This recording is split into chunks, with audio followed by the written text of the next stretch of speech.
بسم اللہ الرحمن الرحیم نحمده ونصلی علی رسولہ الکریم۔ رسول اللہ صلی اللہ علیہ وسلم نے فرمایا کہ میری امت میں کچھ ایسے لوگ ہوں گے جو نرم نرم بستروں پر بھی اللہ کو یاد کریں گے اور اللہ کے ذکر سے غافل نہیں ہوں گے۔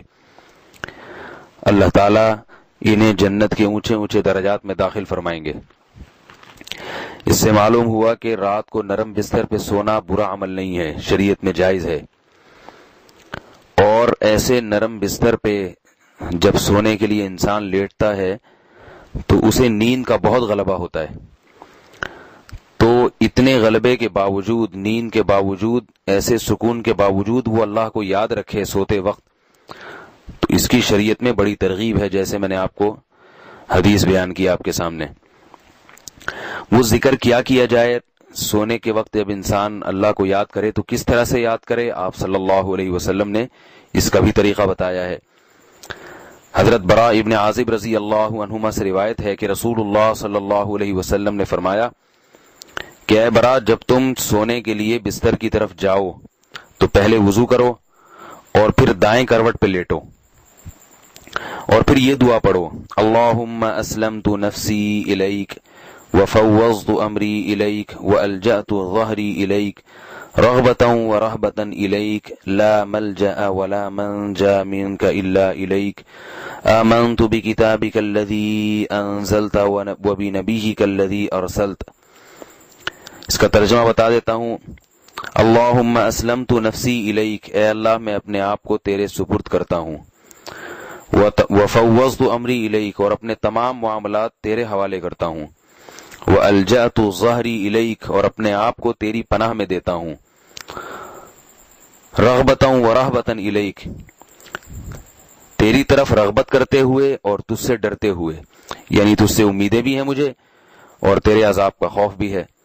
لا ملجأ ولا منجا منک الا الیک، کوئی بھاگنے کا راستہ، کوئی پناہ گاہ، کوئی نجات کا راستہ نہیں ہے تجھ سے مگر تیری ہی طرف، یعنی تیرے عذاب سے بچ کے بھاگنا ممکن نہیں ہے، وہی بچ سکتا ہے جو تیری ہی پناہ میں آئے، تجھ سے بچنے کے لیے تجھی سے مدد مانگنی پڑے گی۔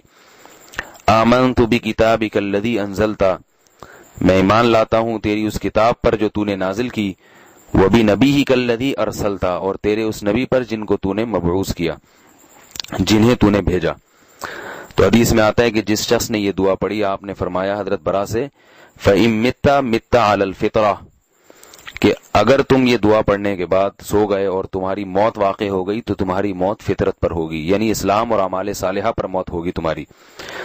اور آپ نے یہ بھی فرمایا وَاجْعَلْهُنَّ آخِرَ مَا تَقُولُ، سب سے آخری کلام تمہارا یہ کلمات ہونے چاہیے، یعنی اس کے بعد پھر کسی سے بات چیت نہ ہو، بالکل آخر میں یہ کلمات ہونے چاہیے۔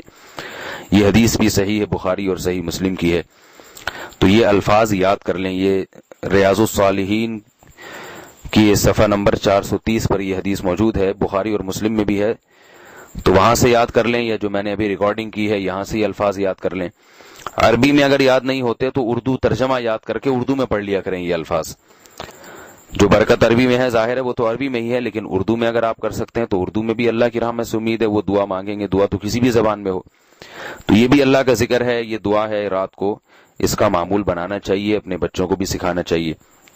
اس کے علاوہ اور بھی اذکار ہیں جن کی رسول اللہ صلی اللہ علیہ وسلم نے ترغیب دی ہے کہ بستر پر لیٹنے کے بعد سونے سے پہلے ان دعاؤں کا معمول بنانا چاہیے۔ حدیث میں آتا ہے رسول اللہ صلی اللہ علیہ وسلم نے ارشاد فرمایا، من قرأ بالآیتین من آخر سورۃ البقرۃ فی لیلۃ کفتاہ، جس شخص نے سورہ بقرہ کی آخری آیات پڑھی رات میں تو یہ دونوں آیات اس کو کافی ہو جائیں گی، یعنی رات کے ہر قسم کے شر سے اس کو بچانے کے لیے یہ دونوں آیات کافی ہو جائیں گی۔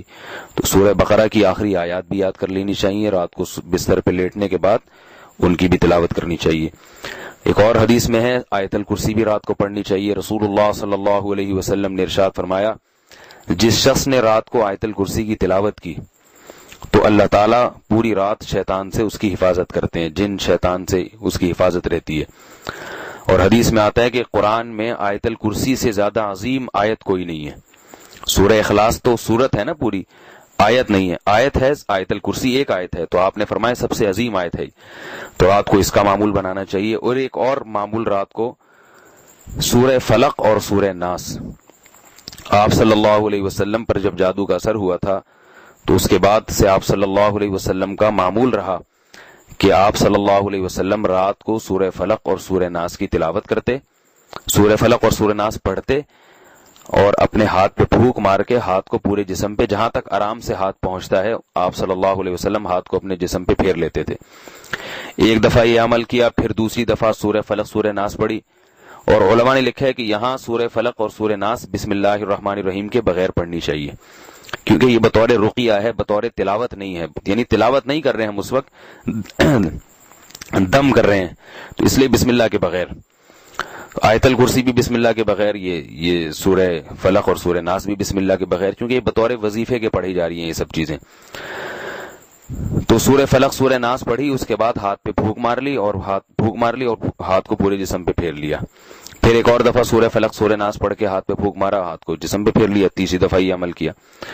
اور گھروں میں جو خواتین ہیں ان کو چاہیے کہ بچوں کے ساتھ یہ عمل کریں. بچہ اگر خود پڑھ سکتا ہے تو خود پڑھے، چھوٹا بچہ ہے نہیں پڑھ سکتا تو مائیں ایسا کریں، اپنے ہاتھ پہ سورہ فلق سورہ ناس پڑھ کے پھونک ماری اور وہ ہاتھ ان کے جسم پہ پھیر دیا.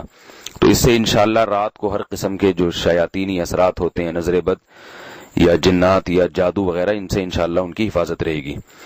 تو یہ عمل رات کو کرنا چاہیے. ہر مسلمان کو یہ دعائیں یاد کر لینی چاہیے، اور رات کو سونے سے پہلے یہ اعمال اور بھی ہیں حدیث میں.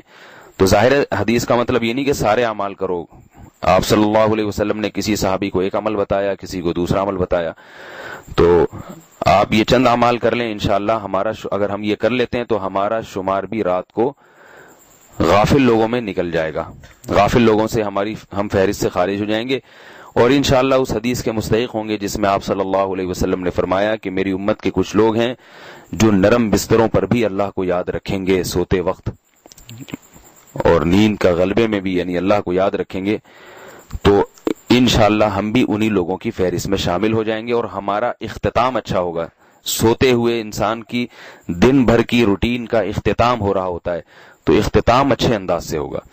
اللہ تعالیٰ. اچھا، یہاں ایک اور بات ہے کہ جو حدیث میں آتا ہے دائیں کروٹ پہ، حدیث میں آتا ہے آپ صلی اللہ علیہ وسلم جب سونے کے لیے لیٹتے تو اپنے دائیں ہاتھ کو رخسار کے نیچے رکھتے اور دائیں کروٹ پہ لیٹتے.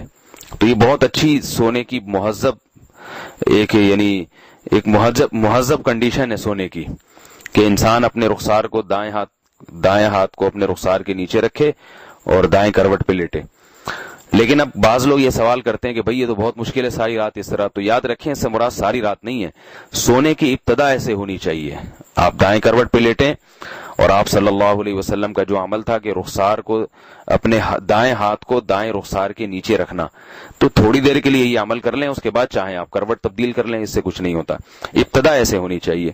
یہ ایک سنت طریقہ ہے، ثواب کا طریقہ ہے. اللہ تعالیٰ سمجھنے کی، عمل کرنے کی توفیق عطا فرمائے.